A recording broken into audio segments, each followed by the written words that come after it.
ஆண்டார்குப்பம் முருகன் கோவில் பற்றி உங்களுக்கு தெரியுமா? சென்னை கொல்கத்தா தேசிய நெடுஞ்சாலையில் தச்சூர் கூட்டு சாலை வழியாக பொன்னேரி செல்லும் வழியில் அமைந்துள்ளது ஆண்டார்குப்பம். புராணத்தின்படி ஒருமுறை சிவபெருமானை தரிசிக்க கயிலை மலைக்கு வந்த பிரம்மதேவன் வழியில் முருகப்பெருமான் இருப்பதை கவனிக்காமல் சென்று கொண்டிருந்தார். அதிகார தோரணையுடன் அவரை அருகில் அழைத்த முருகப்பெருமான் பிரணவத்துக்கு பொருள் கூறுமாறு கேட்டார். அதற்கு பதில் சொல்ல தெரியாமல் பிரம்மதேவன் திணறியதும் அதனால் கோபம் கொண்டு முருகப்பெருமான் பிரம்மனின் தலையை குட்டி சிறையில் அடைத்தார்.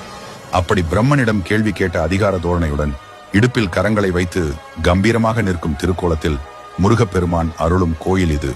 ஆகவே இங்கு வந்து அவரை தரிசிக்கும் அன்பர்களுக்கு அதிகாரம் மிகுந்த பதவிகள் வாய்க்கும்.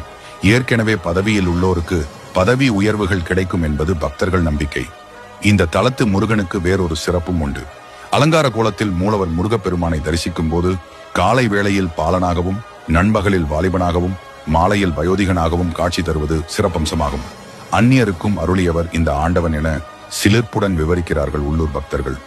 ஒரு முறை இந்த பகுதி வழியே படை நடத்தி சென்ற சுல்தான் ஒருவர் இந்த முருகனை தரிசிக்க வந்த அடியார்களிடம் தனக்காகவும் பிரார்த்திக்க சொல்லி கேட்டுக்கொண்டாராம்.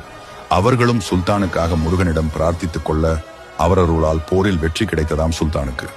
அதற்கு நன்றி கடனாக சுல்தான் முருகனுக்கு கோயில் எழுப்ப நிலம் வழங்கியதாக சரித்திர தகவல்கள் சொல்கின்றன. மூலவர் சந்நிதிக்கு